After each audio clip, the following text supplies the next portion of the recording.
everybody, welcome to another video. Today we're gonna do the alternate history of World War One. So first of all, Germany and Austria and Ottoman Empire and Bulgaria, whatever, they declare war on Serbia, Russia declares war on them, so on and so forth. And so yeah, eventually all the Allied powers in World War One decide to focus on Germany's colonies in Africa.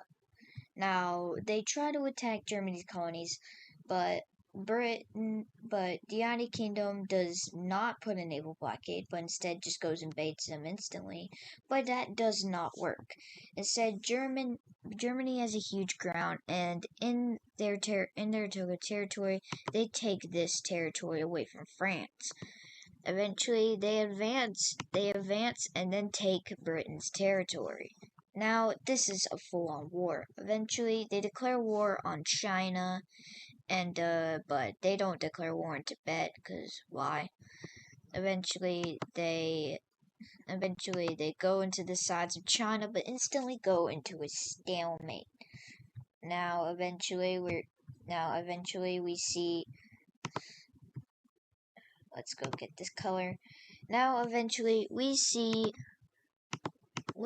Russian troops rushing in onto Austria-Hungary's soil. Now, Germany does not like this and fully declares war on Russia. And Austria-Hungary, they go up and they claim some land back. They claim their lost land. And yeah. And so there goes the war. The war just kind of gave out. And so we're going to use this dark red for territory claim for the Axis powers. So the Central Powers, they push into Russia, and they start heading into the Baltics and other areas of Russia. They also push through Belgium. They also tried pushing through Belgium, and also tried pushing through,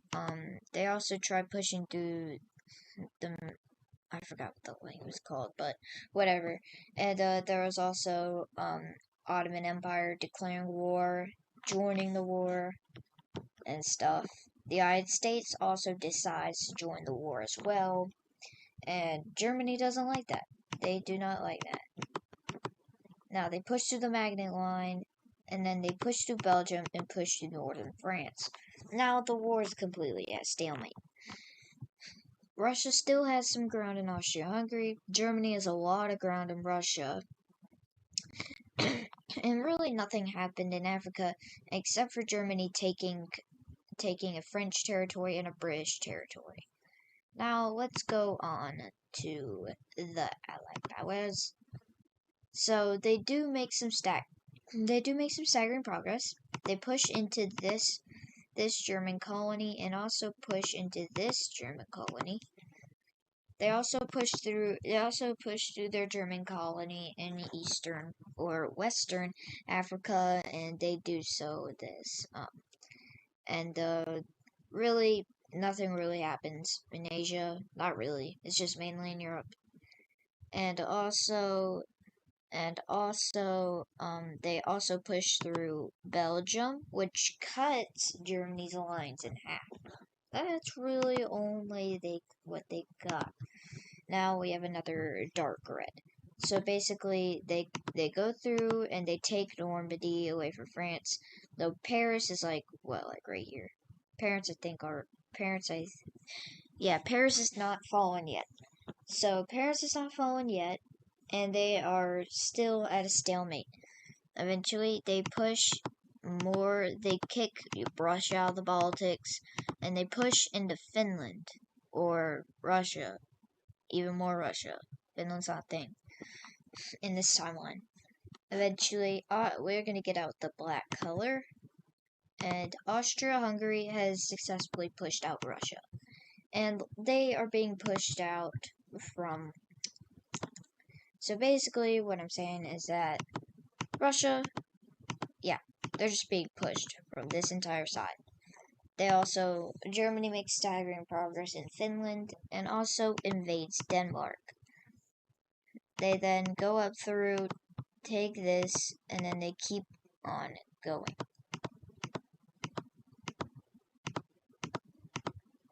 anyways, they'll keep on going until they hit Crimea. Now, this is staggering progress for Germany and Austria-Hungary. Now, Russia does not want Germany and Austria-Hungary to reach Moscow, so it decides to do something. It decides to surrender. Eventually, they gave most of its land to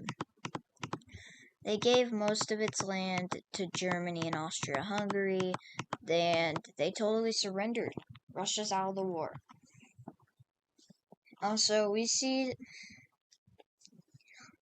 the Ottoman Empire makes staggering progress into Egypt, taking out multiple territories in British East Africa.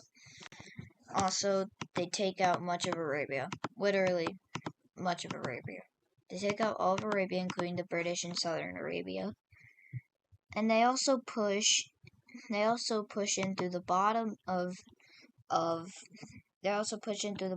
Bulgaria. This causes Bulgaria to declare war and join the Allied powers. Now, this is not looking good for the Central Powers, and yeah, it's not looking good. So basically, the war's at a stalemate. Ottoman Empire, since Russia surrendered, decided to push up through the Caucasus region, and yeah, that's basically the end of Russia in this war. And also, with that, they were able to take out Iran. They were able to take out Iran with ease, and now really the war is just a Central Power win. Eventually, the United States joins the war against them, and yeah, all that. Until eventually Germany sends a ship outward to go try and take New Brunswick. And take New Brunswick they did. They were able to take this entire region, and with that, they were able to push into France more. They also have this little territory in North America, which America does not like. So they keep on pushing in. They also take some territories through here, and they also take out Afghanistan along with that. Now, Russia has just lost so much land. Tibet's not even in this war. Republic of China's just been attacked, but now it's stalemate. And really, everywhere is just a stalemate. The Ottoman Empire had a stalemate with the British, the Germans had a stalemate with the French, and they also had a stalemate while trying to enter America. They also decided to take some territories away from Sweden, and they also took back some territories, including pushing into British Southern Africa. They also pushed through German territories to take these territories out, and yeah, it's just kind of like that. Also, the Ottoman Empire takes out Ceylon and the Maldives, and really, the war is just at a stalemate. Nothing important is happening. Until almost all of France's coastline has been taken by Germany. Now, Paris is like right here. So, Paris still hasn't even fallen yet. It's so weird. Paris still hasn't even fallen yet, and it's in this little territory right here. But it is surrounded by, Germans. They also decide to invade Netherlands, which goes successfully, which means that the Dutch East Indies belong to Germany. Now, this is not good for any of the empires down here. Eventually, they push through the British and also take out the Americans at the Philippines. They also rush up through Thailand and then tried taking away some territories from France, but France then holds a stalemate with them. Eventually, they then take a territory away from the British Raj. That's really what they did, and eventually took an island with the Republic of China. Now, this is staggering process. This is a staggering process for the German Empire to also push more into Russia. And yeah, the Republic of China, this is probably all they're gonna get. Eventually, they also push in through through Italian, Eritrea, and also take over Ethiopia. This is not good. They also take out more African stuff, and really, it's probably a Central Powered win. They also push in and take out Corsica, and they were also able to invade a territory over in eastern Britain. Now, this war is probably going to be a stalemate. Yep, it's probably going to be a stalemate, and there's probably going to be nothing we can do about it. Suriname, also known as Dutch Guiana, is now finally under German control, and now Germany has territory in South America. This anchors South America so much to the point where the Empire of Brazil declares full war on Germany. So basically, this is going to be the end of the video. If you enjoyed the video, like and subscribe. We're gonna do a part 2 on this, and hopefully you like and subscribe, and hopefully you enjoyed. Goodbye.